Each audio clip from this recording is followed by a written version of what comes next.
Welcome to my course, Game Development Basics, Week 6, Lesson 8, Gunship Boss. In this lesson, we're going to be creating a boss for our game that will be at the end of the level. So we need to define the design of this gunship and how it's going to work. Then we'll create the blueprint and we'll implement it, and then we'll end with a little bit of testing. And as I've been saying throughout the last few lessons, as we get further along in the course, there will be a lot more opportunities for you to customize the design of your game. And this is exactly one of those times. So there's many ways that you could set up this boss in your game to do what you wanted it to. I'm going to show you the way that I have mine set up, and this is mainly just to show a few key points about how we're going to set up the AI for our boss. And then you could take these tools and you can change the functionality of the gunship boss for your game. And this lesson is a little bit different in the way that I've already set up my gunship boss. So I have it working exactly the way that I want. And if you go to the live section of my YouTube, you can actually watch me make this in real time, completely unedited, which includes all the bugs and all the frustration of trying to get it to work. And about 30 minutes of that time is just spent trying to do one thing with a lot of frustration. So if you want to watch that, feel free. It kind of gives you a look inside of what goes on behind the scenes and how much time it takes to get these to work correctly the first time. And it'll also give you some insight into my process of how I systematically go through a bug or several bugs in this case and try to figure out how to get to the bottom of it and get it working correctly. But again, I will warn you, about 30 minutes of it is just me trying to fix one bug. But it could be good to watch nonetheless if you're interested. For our gunship, we're going to need to have a mesh, which I'm going to use just the same one we've been using. I'm just going to make it much larger. And we're going to have several components. We're going to have a gun, and for my design, I chose one that just rotates and fires statically at certain intervals. And this creates some nice obstacles that the player has to dodge. The gunship is also going to randomly select between two other attacks, and that is to either drop a bomb that will move towards the player, or it will spawn an enemy. In this case, I used the chaser. It will spawn that out of the back of the ship, and then those chasers will start to move after the player. And like I said, in my game, I have this done randomly, so it's going to randomly select between one of those two. You can have it be a defined pattern or a mixture of the two. It's really up to you. There's a lot of flexibility here. You don't even necessarily need to use the attacks that I have set up. Here I am in my game, so I'll just show you really quickly what the final result will be. So here we could see the gunship at the top, and it will move around, and it has these cannons that are firing little bullets. It's dropping bombs periodically that'll create some more obstacles. Every once in a while, it'll spawn a chaser that will come after the enemy, and it's just selecting that randomly. But the guns are constantly firing. The ship is moving around dynamically to make it a little bit harder to stay on target. And every once in a while, it'll also drop one of those bombs. You may also notice that my missiles are tracking a little bit better than they did previously. I did make a few modifications. They could probably even be worked out a little bit more. But this is my gunship boss that I had created. So now I'll go ahead and walk you through the different components and how it's all working. So here's my gunship. Now I did start with the enemy base as the parent class, but I pretty much immediately just override everything. Right on begin play, we're going to set a timer for 6 seconds, and this is going to be a looping timer. So every 6 seconds, we're going to call this event AI handling. And if you remember, this is an event that we already had pre-programmed into our enemy base. So when we put it here, we're just going to override that, and then we can add whatever functionality we want. Now I'm using a switch on int node, and then I have this input here, random integer in range, that goes between 0 and 1. If you wanted to add more attacks, you could add additional pins here, and then you would just need to change this to whatever the last pin is so that it would select randomly from here. So this is how you could implement a random attack pattern. If you wanted to have it be a sequence, you could just have this go through and select one of these and then go to the next one and then go to the next one each time you call AI handling. And if that's what you want to do, then you could challenge yourself to try to figure that out on your own. But for my game, I'm just going to have it select randomly between spawn chaser or spawn bomb. For spawn chaser, I set up this spawn point at the back of the ship.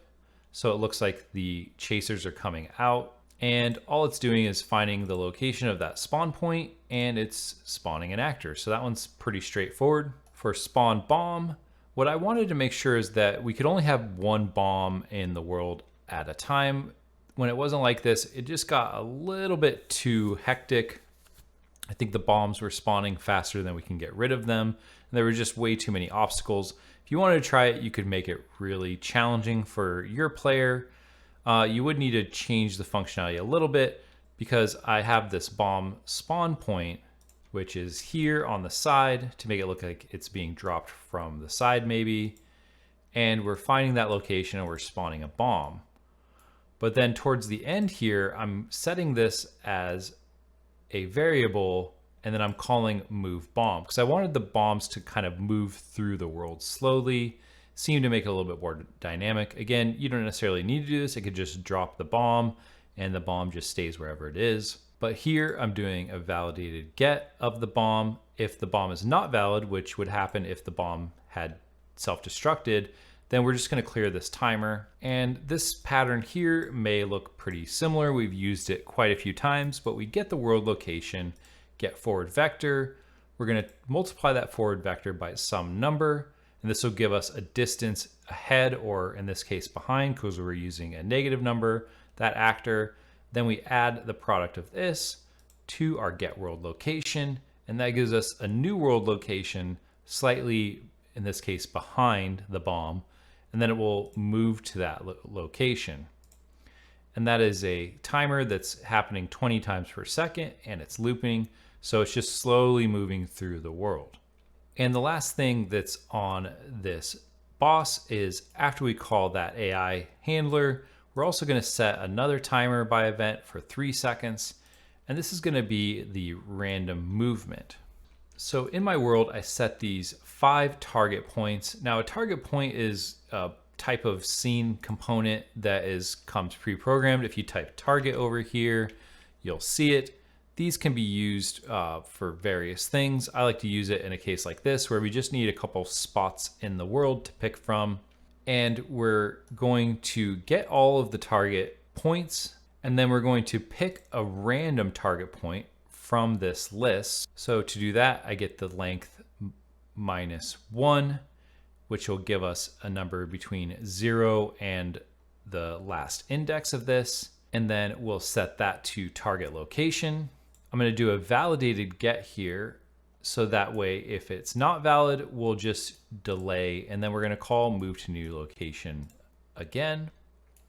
If it is valid, which means it did find a valid target location, we're going to set AI move 2 of this boss to the world location of that target point. And that's what's handling the random movement of our ship so that it moves randomly throughout the world. And this really makes it a little bit more fun. I noticed when I was creating this boss, when it was kind of sitting in one spot, it was a little bit too easy and didn't really make for a fun and dynamic fight. So I thought having it move around randomly would make it a little bit more interesting. And the last thing that we need to go over is these guns that are on the side of our boss. There's 3 of them, and they're rotating back and forth and firing at an interval into the world just to create some dynamic challenges that the player has to avoid. Now, if you do watch the streamed video, this is where you're going to see me being quite frustrated. I was trying to do some math. I do end up getting it by the end of the video. I think it's about the 45-minute mark. I end up finally figuring it out, and I even cleaned it up a little bit since then. So I created this BP gun. It is just an actor. Right on begin play, I'm going to set timer by function name, and this is going to be fire gun. It's going to be looping, and there's going to be a fire rate, which is set to 1 second. So fire gun really just finds this muzzle. that I have set up here, pretty much like we set up our player's weapons. There's an arrow that's at the end of the barrel for where the muzzle would be. It's going to get the world transform of that, and we're going to take the location and rotation and pass them into this spawn actor. And I have this projectile class set up, so it's set up to enemy projectile, which I think was called bomb projectile, but I changed the name of it. And that's all that we need to do to fire the gun. Now, to make the guns rotate, I have it set up on the tick function.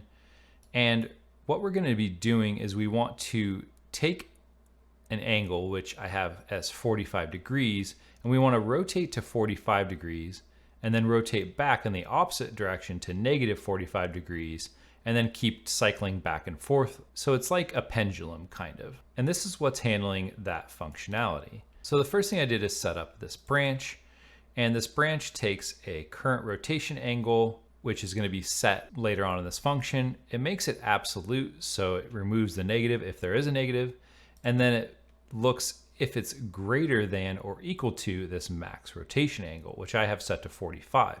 So you could set this to a smaller number, a larger number, and this will impact the arc that the gun does. And I found 45 was pretty fun and dynamic. So if we are at the max rotation angle, what we want to do is we want to switch the rotation angle. So here's that current rotation angle again, and we have this rotation direction, which is set to 1. And when it's going the opposite direction, it'll set it to -1. So we're taking rotation direction, we're multiplying it by -1. So if it is 1, it will become -1. If it's -1, it will become 1. Then we're going to take this current rotation angle and we're going to add either 1 or -1 to that and set that as the new current rotation angle. And then we're going to reset the rotation direction to the product of this, which will swap the direction between positive and negative. Then this is pretty simple here. We're going to take that current rotation angle, we're going to add something to it. We want to take our rotation direction and multiply 1 by that number. So if it's positive, it'll be 1 times 1, which is 1, and we'll just add 1. If it's negative, we're going to do 1 times -1, which would be -1. This plus a -1 will be the same as minusing 1. And then we'll set that as the new rotation angle. And then we'll pass that in as our new Z rotation. So we'll set relative rotation of the arrow, which on our gun is the root component. So this will rotate the whole gun. Now, if that was a little bit hard to follow, I kind of went fast through it, but I'm hoping by this point in the game, you're able to follow along when I just talk through how the functions are working. If it was still a little bit challenging, you can always go back and watch the live stream. Watch me kind of work through this math. Again, this final product is cleaned up even more than what I had. By the end of the video, I had it pretty well cleaned up, but this is even a more direct implementation. And that's pretty much it. That's how I went about setting up my gun boss. And I would like to continue to do these videos in this format where I'm recording them ahead of time and just walking you through the steps. I will continue to put the live footage of that on. This will also help me make the videos a little bit faster. It takes a lot of time to edit the videos. Arguably, it's the longest investment of time out of the entire creation. So hopefully doing it this way will make it a little bit faster. These videos will go together quicker and I could put the content out faster. So I would like some feedback on this. If you like this format versus me going through in much more detail, please let me know and I will continue to do this. Like I said, it helps me make the videos a little bit faster. If you prefer the old way, let me know that way and I can continue to do it that way and talk through things a little bit more in real time as I'm making them. But that's pretty much it for this video. And we are getting close to the end of week 6. In the next video, what we're actually going to do is we're going to set up a ship selection screen, and that will allow the player to select from a couple different ships before they start the level. This is also the time where we can set up our main menu and have that be a part of that menu. I think this game is really starting to come together. I hope you're having fun with this project and these videos. And thank you so much for watching, and I'll see you in the next video.